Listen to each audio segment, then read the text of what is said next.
Picture this. You walk out to your backyard on the hottest afternoon in August, you lift a plain wooden lid off a box buried in the ground, you reach in, and you pull out a jar of milk, colder than the air in your own kitchen. No hum, no cord, no power bill.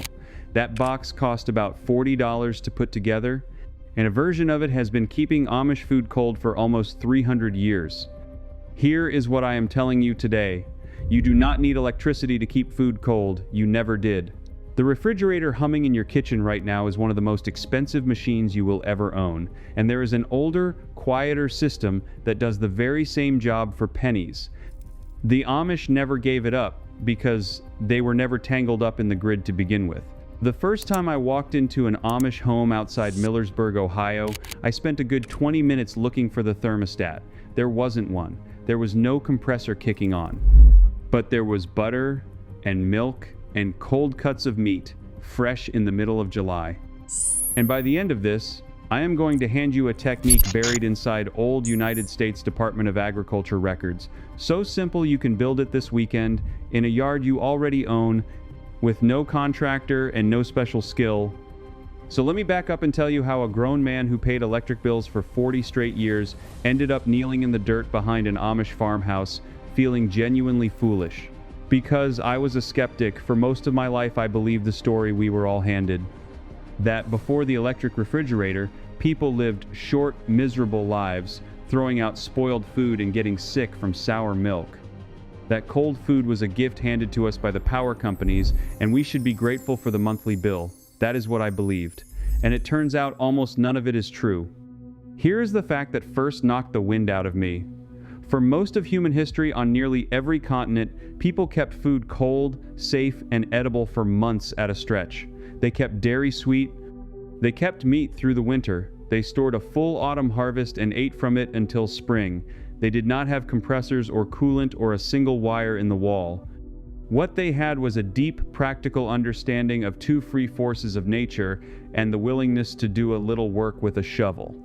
We traded that understanding for convenience, and then we forgot we ever had it. The Amish made a different trade, and once you see what they kept, you cannot unsee it. Let me start with the thing nobody ever told you about the ground under your feet. Dig down, not far, just a few feet, and something strange starts to happen to the temperature. Up on the surface, the air might swing 100 degrees across the year, from a freezing January morning to a blistering August afternoon. But the deeper you go, the more that swing flattens out and disappears. The soil forgets the seasons. A man building an earth-sheltered house took temperature samples during a soil test on his own land, and he described watching the bands of winter cold and summer heat migrate down through the dirt, fading a little more with every foot, until somewhere around 4 to 5 feet deep they simply averaged out. The number he was counting on, the number he actually measured, sat in that steady range of the mid-50s to right around 60 degrees. Go down to 10 feet and the ground temperature stops moving almost entirely, holding nearly constant all year long, summer and winter, day and night. There is a reason for this, and it is worth understanding, because once you understand it, you will trust it. Soil is a slow, heavy blanket. It takes a long time to warm up and a long time to cool down. When the July sun beats down on your lawn, that heat crawls into the ground only inches a week, losing strength the deeper it goes. By the time the surface heat of August finally works its way down a few feet, it is already October up top, and the cold is coming the other way. Down in that middle zone, the seasons cancel each other out. What you are left with is a temperature that hovers close to the yearly average for your region for most of the country, somewhere in the low to mid-50s. That is not a guess. That is why every cave you have ever walked into felt cool in summer and, surprisingly, warmer than the frozen air in the dead of winter. A root cellar is nothing more than a man-made cave, and a buried barrel is nothing more than a pocket-sized one. Think about what that means. There is a zone of permanent, free, steady coolness sitting 3 to 5 feet under your lawn. It is there right now. It has been there your entire life. It costs nothing.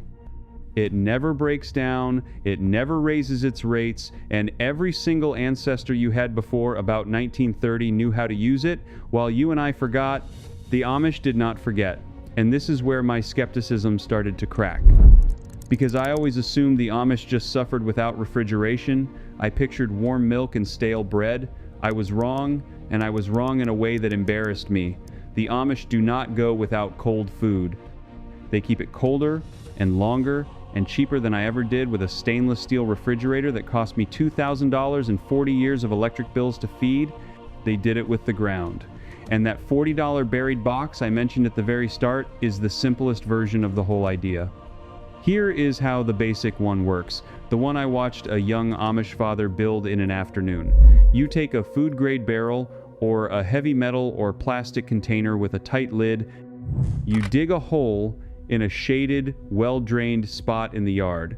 You set the container down into the ground so the top sits just at or slightly above the surface so no rainwater runs in. You pack the soil back firm around the sides, you lay a bed of straw at the bottom, and you cap the whole thing with a lid and a bale of straw or hay on top for insulation. That is it. That is the box.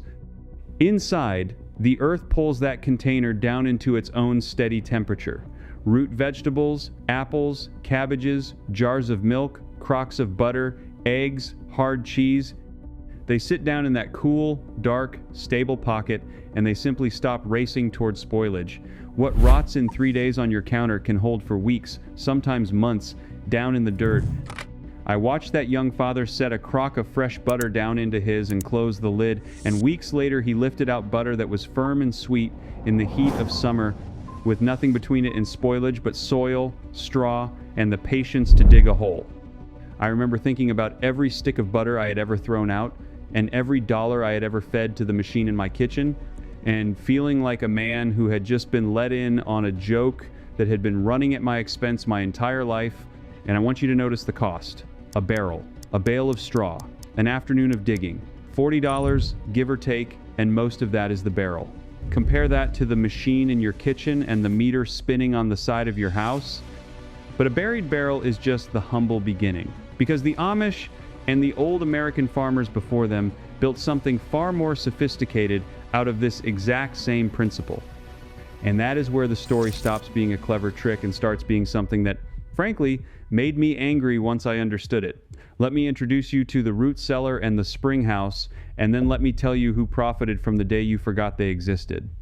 The root cellar is the grown-up version of that buried box. It is a small underground room, dug into a hillside or beneath a house, walled with stone or masonry, ventilated with a simple pipe or two. And it turns that steady underground coolness into a full walk-in pantry. This is not folklore. This is documented, measured, university-tested science. Agricultural extension offices at land-grant universities have published detailed guides on it for decades. The Missouri Extension Bulletin on Home Storage of Fruits and Vegetables in Root Cellars and the Cooperative Extension Guide on Vegetable Storage in Root Cellars lay out the exact numbers. And here are the numbers that matter. Most root vegetables and many fruits store best in a cellar held right around 32 to 40 degrees Fahrenheit, with very high humidity, up near 90%. That is, refrigerator cold, achieved with nothing but a hole in the ground and good ventilation. Carrots, beets, turnips, potatoes, apples, cabbage. Stored properly in that cold, damp, dark room, they last through an entire winter. No compressor, no coolant, no cord, and the old-timers knew things about that room that most modern people never learned. They knew to keep apples and pears away from the potatoes, because ripening fruit gives off a gas that makes potatoes sprout and go soft before their time. They knew to pack carrots and beets down in damp sand so they would not shrivel. They knew that onions and garlic and winter squash wanted the opposite conditions, cool but dry. So they hung those up near the drier top of the cellar while the roots sat low in the cold and the damp. They built in 2 vents, one low and one high, so the cool night air could sink in and the stale air could rise out, and the whole room would breathe on its own with no fan and no power.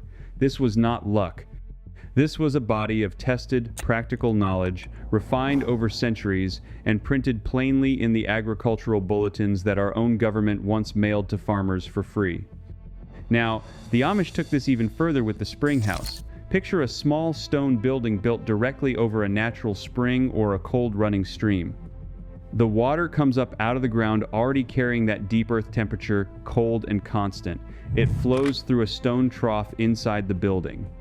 And the family sets their milk cans and their butter and their cream right down into that running water. The moving water carries the heat away continuously, holding everything at a steady chill. Some of these spring houses in Lancaster County, Pennsylvania, have been keeping food cold without a single watt of electricity since before the Civil War. I stood in one on a July afternoon when the thermometer outside read well past 90, and inside, with my hand down in that trough, the water was so cold it ached my knuckles inside a minute. There was cream in there that a family had set down that morning, and it was as fresh as anything I had ever pulled from a store cooler. The only sound was the water moving. No hum, no motor, just a building, a stream, and 200 years of quiet, stubborn common sense. And here is where I need you to lean in, because for hundreds of years, this was simply how everyone lived. It was normal. It was in the farming manuals. There is an entire documented history of it. A researcher named James E. Gage compiled a book called Root Cellars in America, tracing their history, design, and construction all the way from 1609 to 1920. 300 years of ordinary Americans keeping food cold in the ground. The United States Department of Agriculture published farmhouse plans and farmers' bulletins that treated cold underground storage as a basic, expected part of any home. So let me ask you the question that kept me up at night. If this knowledge was universal, documented, printed by our own government, and free, then why did it vanish so completely that you and I grew up never hearing a word about it? That is not an accident. Somebody benefited from you forgetting. Think it through with me. Every family that dug a root cellar, or built a spring house, or buried a barrel was a family that never bought a refrigerator. Never paid to run it, never paid to repair it, never replaced it every 15 years. A house that keeps its food cold with dirt and water is a house that is not sending anybody a monthly payment. And in the early 20th century, as electric utilities were spreading across the country, the single greatest obstacle to selling electricity into rural homes was a simple, stubborn fact. Those homes did not need it. They already had everything they required, powered by the ground and the spring and the sun. And here is a piece of the history that most people never connect. Before the electric refrigerator, there was a giant, profitable industry built on natural ice men who cut blocks from frozen northern lakes in winter, packed them in sawdust, and shipped them all over the country to fill ice boxes. That ice trade was enormous, but ice still had to be bought and delivered, and it melted.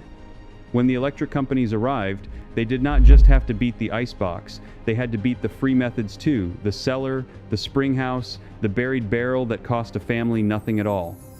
And you cannot build an industry on top of something people already do for free.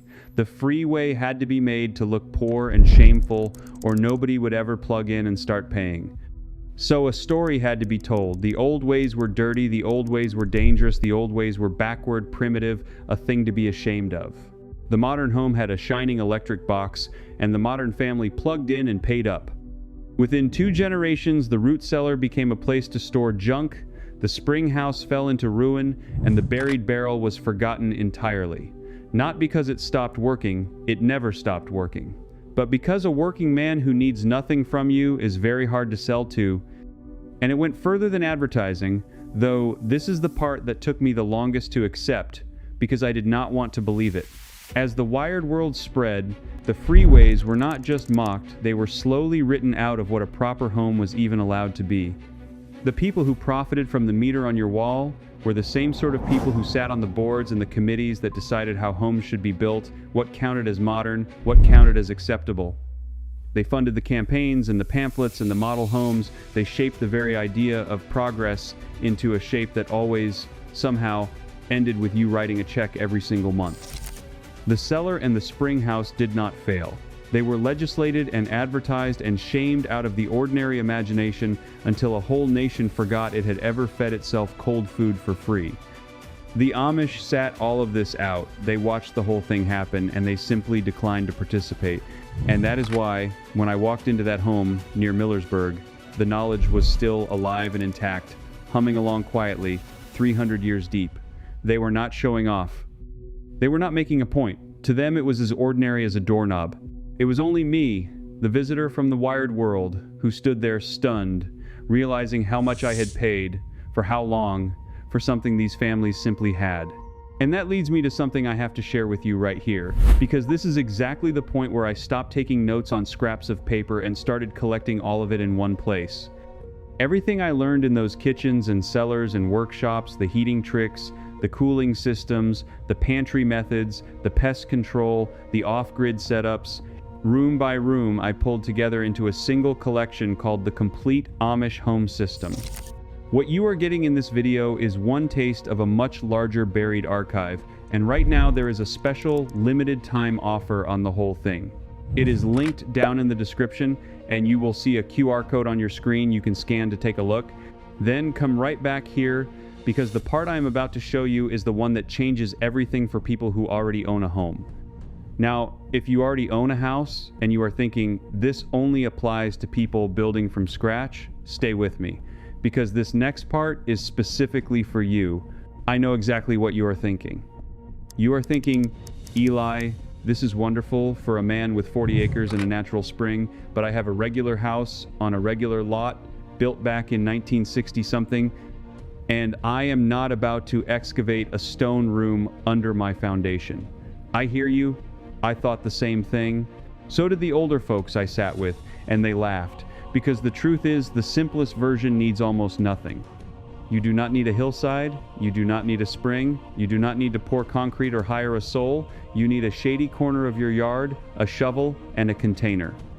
Remember that $40 buried box? That is your existing home root cellar, and any homeowner in America can build one in a single afternoon. Here is the method, step by step, the way I now do it myself. Find the shadiest, best drained spot you have. The north side of the house is ideal, where the sun rarely reaches the ground. Take a clean metal trash can with a tight lid or a food-grade barrel. Dig a hole deep enough that the can sits with just the top 3 or 4 inches above the soil line. That little lip keeps surface water from running in. Drop the can in, firm the dirt back around it hard so the earth is in full contact with the metal, because that contact is what pulls the cold in. Put a few holes in the very bottom for drainage, set a layer of straw or dry leaves inside, and load in your produce. Cap it with the lid. Then pile a bale of straw, or a thick mound of leaves, or an old blanket and a board right on top as your insulating plug. What you have just made is a pocket of that steady, mid-50s earth temperature, protected from the summer heat and the winter freeze. Apples will hold for months. Carrots and beets and potatoes will keep until spring. Cabbages, onions, winter squash. And in the cool months, that buried can will out-chill your kitchen counter by 30 or 40 degrees without costing you 1 cent. And if you do not even have a yard, do not count yourself out. The very same principle scales all the way down. A 5-gallon bucket sunk into a raised garden bed. A cooler buried in the corner of a community garden plot. An old chest freezer that quit years ago, hauled out to the shade, packed with straw, and used as an insulated box even without a scrap of power running to it, because that thick foam shell was built to hold cold, and it will hold the cold of a few frozen jugs of water for a remarkably long time. I have seen folks keep a whole week's groceries cool in a dead freezer during a summer power outage, swapping in a couple of frozen jugs each morning, while the neighbors watch their expensive refrigerators turn into warm cabinets full of spoiling meat. The people who kept the old knowledge were the calmest people on the block. No permit, no contractor, no inspection, no new construction, a shovel and a trash can and 1 shaded afternoon. That is the whole thing. An 80-year-old man with a bad back and a folding chair to rest in can do this, and I have watched one do exactly that, directing his grandson with a cane while the boy dug. But even this, as good as it is still working with only one of the forces the Amish learned to command. Because so far everything I have shown you uses the cold of the earth, the ground, the depth, and that works beautifully in the cool half of the year and in the cold ground beneath you. But what about the blazing surface heat of high summer up above the ground where you actually live? What did they use when the earth alone was not enough? That is where the second secret comes in. And this one does not use the ground at all. It uses something even stranger. It uses evaporation, and it can chill food in the middle of a desert. Let me tell you about a device so effective that it won an international award, and changed life for millions of people, and yet almost no American has ever heard its name. Go back to the 1890s, to the gold fields of Australia, in a bone-dry region called Coolgardie. The miners out there had no ice and no electricity, but they had brutal heat and a desperate need to keep food from rotting, so they built something they called the Coolgardie Safe. A simple box, its sides covered in wet burlap or cloth, with a tray of water on top feeding the fabric so it stayed damp, set where the dry breeze could blow across it. As the water evaporated off the cloth, it stole heat from inside the box, and the food within stayed cool and safe. Pure physics. No moving parts. Now jump forward 100 years to rural northern Nigeria in the 1990s. A teacher named Mohammed Abba, who came from a family of pot makers, took that very same principle and made it into something beautiful and cheap. He built what he called the pot in pot. A small clay pot nested inside a larger clay pot, with the gap between them packed full of wet sand. You put your vegetables in the inner pot, cover it with a damp cloth, and keep the sand moist. As the water evaporates out through the porous outer clay, it pulls the heat out with it, and the inside stays cold. The results were so dramatic they are hard to believe. Food that spoiled in 2 or 3 days out in the open began lasting for weeks. Ba'aba hired local pot makers and produced his first batch of 5,000 pots. He won the Rolex Award for Enterprise in 2001, and he took his $75,000 prize and used it to spread the pots across Nigeria. And the price of this refrigerator, this device that saved harvests and incomes and lives, the pots sold for about 40 cents a pair. 40 cents, a refrigerator of a kind, for 40 cents. And the science behind it has been confirmed and studied by university development labs. It works best exactly where you would expect physics to favor it, in low humidity, below about 40%, in real heat, above 77 degrees, with a bit of shade, a little breeze, and water added once or twice a day. The drier and hotter the air, the harder the water evaporates, and the harder it evaporates, the more heat it drags out of that inner pot. It is the exact same reason you feel a chill when you step out of a swimming pool into a breeze. The water leaving your skin is carrying your body heat away with it. The Amish and the old farmers understood this in their bones long before anyone wrote the physics down. They hung damp cloths over crocks in a shaded, breezy doorway. They kept butter in a covered dish, standing in a shallow pan of water with a wet cloth draped over it, the cloth's edges sitting in the water so it stayed wet by itself and cooled the butter all day. Little things, free things, things your great-grandmother did without thinking, that we paid a corporation to do for us. Now, you might say, Eli, I do not live in the Sahara. And that is fair. Evaporative cooling loves dry heat and struggles in humid air. But the principle is one more tool on the shelf, and the Amish and the old-timers understood the whole shelf. They knew when to use the cold of the deep ground, and when to hang a wet cloth in a dry breeze, and how to layer these tricks through the seasons so that they always had a way to keep food cold. They were not doing one clever thing. They were fluent in an entire lost language of cold. And that fluency is exactly what got buried. Because a family that speaks that language is a family that cannot be sold a machine, or a monthly bill, or the fear that they cannot survive without the grid. So we have gone into the earth, we have gone into evaporation. And you might think that is the whole story. It is not. Because I promised you, back at the very start, one technique pulled straight out of old agricultural records that is so simple, so nearly free, and so completely forgotten that when the old farmer first described it to me, I actually laughed out loud, certain he was pulling my leg. He was not. He was as serious as a heart attack, and when I finally built one myself and pulled sweet, firm carrots out of it in February, I understood why he had smiled at my disbelief. This is the one I want you to remember when everything else fades. This is the finale. This is the thing that costs nothing, needs nothing, and works anywhere the ground freezes in winter, which is most of this country. It is called a clamp. Not a metal clamp, a storage clamp, and it is, without exaggeration, a refrigerator you build out of nothing but your own garden and the bare ground in about an hour for $0. Here is where it comes from. Long before root cellars were common, long before spring houses, Farmers across England and early America needed to store an entire harvest of root crops through the winter without any building at all.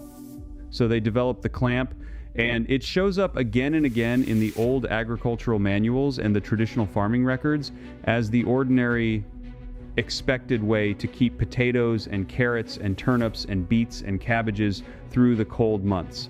The knowledge was everywhere, and then, like all the rest of it, it quietly disappeared from ordinary life, preserved only in a handful of old books and in the hands of a few traditional growers and Amish families who never saw a reason to stop. And here is how you build one this weekend in your own backyard. You pick a spot with good drainage, ideally a little high so water runs away from it. You lay down a thick bed of clean, dry straw right on the ground. You pile your root vegetables up on that straw in a neat mound, a pyramid tapering up to a point. Then you cover the entire mound with another thick layer of straw all the way around.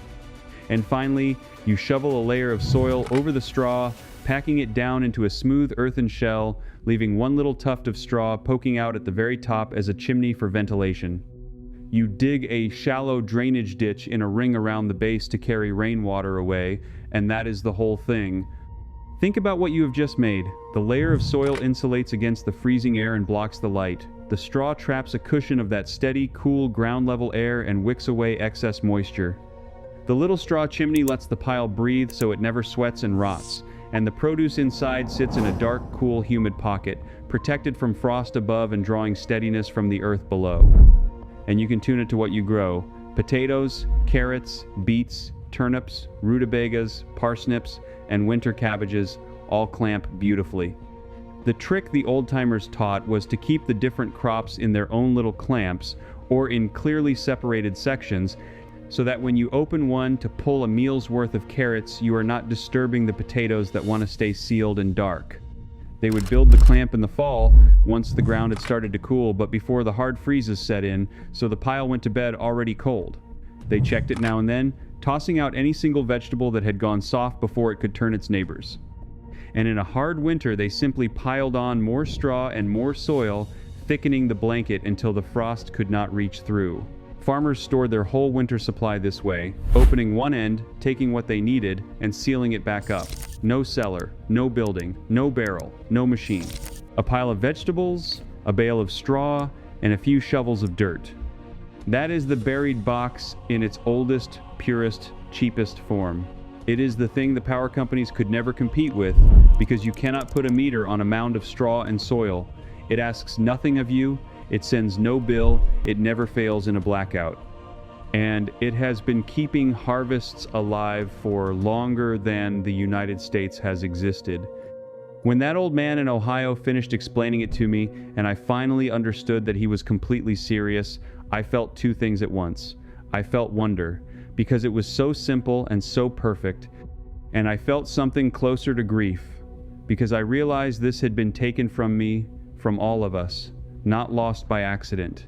Pushed aside on purpose so that a thing we could do for free became a thing we paid for every single month of our adult lives. You just got it back. That is the real story here. Not a trick, a recovery.